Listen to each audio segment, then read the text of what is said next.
foncier après le Dantec. L'UCAD en eau trouble, à ce rythme où va le Sénégal finalement. Mairie de Dakar, Barthélemy, dans tous ces états, les salaires toujours bloqués pour le cabinet du maire depuis les recrutements de Guy Marius Sagna et de Capitaine Touré dañ ci toftal la revue des titres ànd ceeg Adjaratou Mami Samb. Tout de suite la régie bu ngeen noppee ñu daal dem revenir sur le plateau.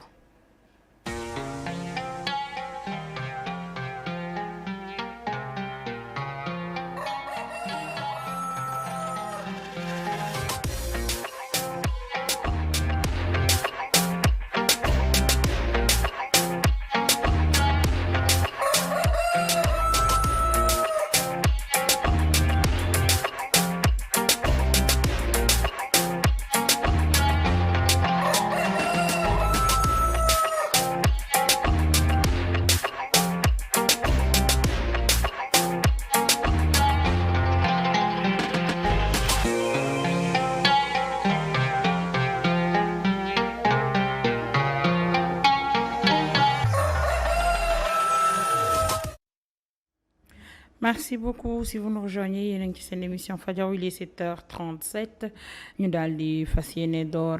waxtaan bi ni ma ko waxee woon sama njëlbeenu kaddu nous sommes le mercredi 7 septembre 2022 actualité la ñuy waxtaanee foncier après le Dantec l'UCAD en eau trouble à ce rythme où va le Sénégal finalement mami mu mel ni njaayum suuf si takar naa seen bi Sénégal bi ñu jooyee Dantec ba ñu ne finalement ci écho yi ñu jot mujj nañu ko teg ci suuf léegi ñu ngi wax que ni UCAD suuf UCAD dafa am lu ñu ci bëgg a jaay waaw donc il s'agit apparemment d'une société sénégalaise immobilière mu tudd Certain Properties moom la ñu wax ni dañu ko allouer une partie c'est-à-dire dañ fa am benn location boo xamante ne ni nguur bi daf ko jël pour louer ko justement waa Certain le groupe Certain attribuer leen ko enfin une location boo xamante ne ça je suis en train de chercher l'article pour avoir plus de détails là-dessus je pense que très vite ce matin on a parcouru voilà l'information mu ngi nii donc représenté par le gouverneur de Dakar ñu ne l'État du Sénégal dafa céder une partie de son patrimoine foncier à l'entreprise spécialisée dans le génie civil bu tudd Certain Properties donc superficie de 8 hectares pour être beaucoup plus précis ñu dugal ko nag ci assiette foncière bi nga xamante ne moom la ñu attribué école supérieure d'économie appliquée ENEA te mu nekk ci biir UCAD entreprise boobu nag d'après donc information bu Pulse.sn ñu ni dinañu verser benn montant de plus de 5 millions de francs CFA annuellement à la caisse du chef de bureau de Nour Almadi durant benn contrat boo xamante ne contrat de location buy durer 30 ans donc ce qui fait que les enseignants donc dañu alerter déjà ci li nga xamante ne moom mooy contrat boobu de location bi et ñu hausser le ton wane ne ils ne sont pas d'accord ci li nga xam ne moom mooy mbir moomee parce que jàpp nañu ne université Temple du Savoir amul benn hectare boo xamante ne war nañu ko mën a di ko louer qui que ce soit alors que am na ay école de formation supérieure ak sans compter l'espace de l'UCAD en tant que tel bi nga xamante ne moom la ñu war a jagleel étudiants yi et voilà un sujet boo xamante ne ni intéressant à aborder dans la mesure où moi personnellement c'est mon avis personnel je suis très d'accord ak enseignants yi ci base boobu pourquoi parce que déjà xam nga université dafay bërëb boo xamante ne nii dañu ko aménager pour ñi nga xam ne ñoom ñooy étudiants yi nga xam ne dañu fa dugg ngir sàkku xam-xam def seen formation yeneen yu ni mel depuis le temps ñu ngi casse li nga xamante ne moom moo jëm ci wàllu surpeuplement même bu fekkee effort consentir nañ ko quand même pour élargir moo xam campus universitaire bi mais ba tey le problème est là donc chaque année dañuy recevoir ay étudiants yu bëree bëri yoo xamante ni ñooy jóge fii ci réew mi ba jóge ci yeneen i réew pour ñëw sàkku si xam-xam foofee donc espace boobu nga xam ne dañ koy jël di ko def ay contrat de bail di ko louer société bu tudd Certain pour mu pa def fa benn immeuble boo xamante ne maanaam c'est à usage soit de location wala beneen usage bu ñu ko mën a ko utiliser espace boobee mënoon nañu ko bàyyi li nga xamante ne ñoom ñooy étudiants yi su jaree ñu def tabax yeneen i institution yoo xamante ne ñoom ñooy nekk ci biir wala élargir tout simplement campus bi pour que mu gën a am espace conditions yu jàng yi gën a mën a yaatu. ñu fàttali ne ñàkkum sax espace bi nekk ci université Cheikh Anta Diop tax nañu bëri kenn orienté wu leen fenn. bi ñu amee bac ak léegi. évidemment donc ñu ci bëri d'ailleurs dañuy préférer sax dem ci yeneen université de plus en plus li ñuy seetlu mooy les étudiants dañuy gën a prôner par exemple dem université Gaston Berger université bu Ziguinchor wala sax bu Diourbel nga xam ne donc am na internat ak yeneen yu ni mel loolu yëpp parce que conditions yi nga xamante ne moom moo nekk université Cheikh Anta Diop de Dakar ay conditions yu difficile la pour que nga mën a jàng am ci itam réussite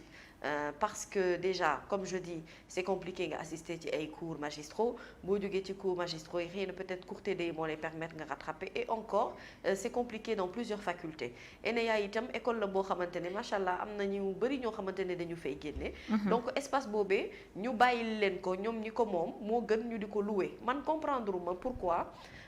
souci wu li nga xamante ne moom mooy espace bu gën a ndaw dañu koy bëgg a exploiter wala ñu jox ko ñeneen ñu koy exploiter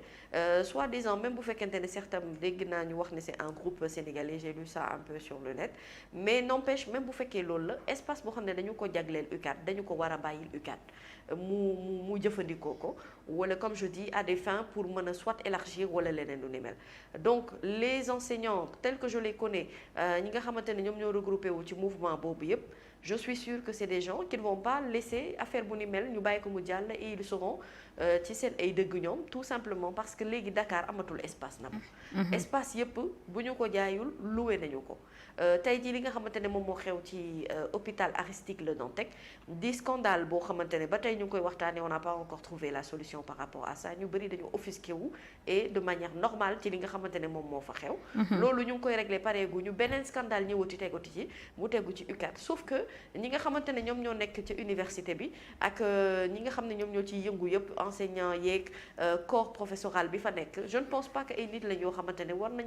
dinañu nangu ñu wañ seen loxo ci lu yomb parce que am na ay menaces yu bëri yoo xam ne def nañu ko lu ci jëm sax ba ci boycottu at mi nga xamante ne ci la ñu jëm année scolaire bi donc vraiment ce sont des menaces sérieuses yoo xamante ne moom mooy pesé wu et loolu nguur gi war na cee bàyyi xel bu baax ce qui appartient à l'UCAD doit rester à l'UCAD ce qui appartient à l'hôpital Aristide Le Dantec dañ ko war a bàyyil ak waa hôpital Aristide Le Dantec rénovation nag kenn mënu ko bañ mais booy rénovation wala ngay yokku wala ngay am ay projets yoo xamante ne vraiment ça va dans le sens d'élargir yeneen yu ni mel il faut que mu nekk ci intérêt wu ñi nga xamante ne ñoom nga koy defal pour ñu mën a moytu vraiment à chaque fois ci régime bi muy am ay scandale yu ni mel yu tegu ci seenum ndodd yokk ci li nga xamante ne moom moo fi nekk gum je pense que on n'a pas besoin de ça pour le moment on a besoin de stabiliser li nga xamante ne moom moo jëm ci secteur éducation beeg yeneen yu ni mel on a besoin de stabiliser li nga xam ne moom moo nekk ci wàllum santé ak yeneen yu ni mel donc bañ a jiital li nga xamante ne moom mooy vraiment soit suqali poosu état bi bàyyi vraiment ñi nga xam ne ñoom ñoo ko gën a yelloo ñu bañ koo jëfandikoo loolu moo doonul lu normal et su fekkee ce sont des faits vraiment avérés je pense qu'il faut stopper dès maintenant li nga xam ne moom mooy procédure boobu nga xam moo jëm ci wàllu woowee parce que ni ñu ko waxee dafa mel ni signé nañu ko ba noppi dafa mel ni attribué nañ leen ko ba noppi en tout cas lu jëm ci contrat de location bi et là ça pose problème parce que def nañu ko amaana xëy na ñi yéeguñu ko mais c'est bien d'alerter dès maintenant balaa yëf yi di gën a sori ñëpp comprendre ne gis-gis boobee dekkul gis-gis bu ñit ñi partagé et doon na loo xam ne état bu Sénégal avant mu ciy soobu vraiment war na mën a xool li nga xam ne moom moo jëm ci wàllu woowee yëpp mu te location wu suuf yàgg nañ ko fi gis état loué ay suufam su paree nga investir ci benn durée bi soo paree lépp loo ko mënti defoon bu fekkee durée bi jeex na état da koy jël mu nekk moomeelu Sénégal mais dans ce cas là coût bi la ñëpp di jooy bu fekkee 8600 mètres carrés nga loué ko à 5 160 000 francs CFA par année loolu dafay revenir à 600 francs CFA le mètre carré ci année bi cela veut dire que yow mi ko loué 600 francs mètre carré 600 francs CFA ngay fay année bi 50 francs ngay fay maanaam fukki dërëm par weer le mètre carré xam nga loolu déjà rek loolu scandale mënu ko weesu en réalité après da nga naan sax est-ce que réellement chiffres yi ñu annoncé est-ce que loolu lañ ci am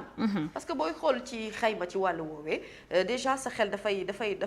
maanaam dafay tey ci li nga xam ne moom la ñu annoncé ak li nga xam ne ndax réellement jar na mu créer ay remous ci li nga xamante ne moom moo jëm ci wàllu secteur enseignement supérieur je ne pense pas que jar na ko comme je dis vraiment bu ñuy réfléchir ci ay politique yoo xamante ne moo jëm ci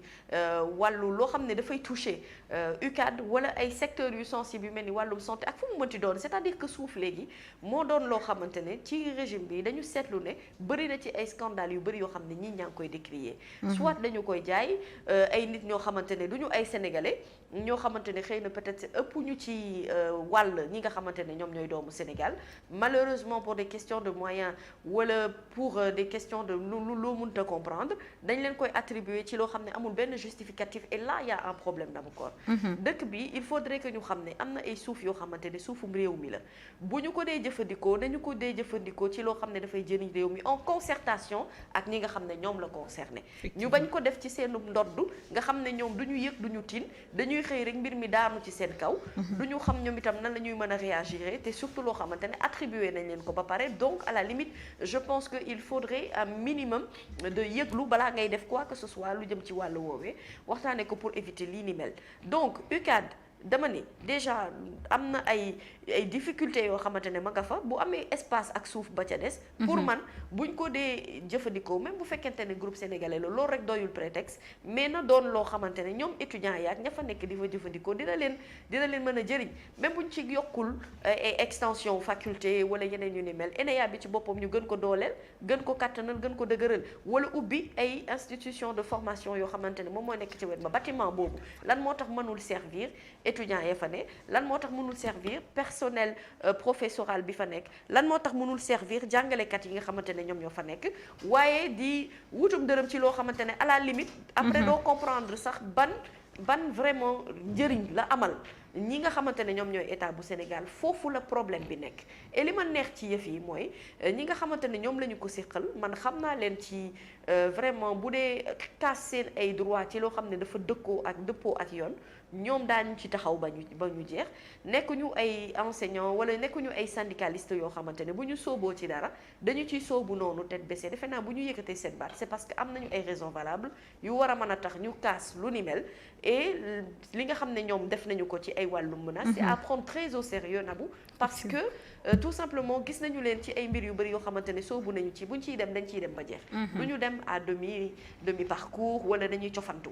donc bu ñu demee ba vraiment di casse loolu c'est parce que nekk na problème boo xamante ne problème bu ñu war a régler bu ñu war a saafara lu nit warut a mën a négocier et yu ni mel kenn waru ko bàyyi mu jàll yow dem géej léegi sax ci réew mi problème la fépp foo dem dafa privatiser dañu koy fay espace bi dañu ko alloué et surtout chiffres ya ñu cay annoncé chiffres yooyu bokk na ci li gën a jeexal xolu nit ñi parce que dañuy jàpp ne nekkul ay raisons yu valable comme tu dis ci ni nga ko calculer loo xamante ne vraiment état war na mën a tax mu mettre à dos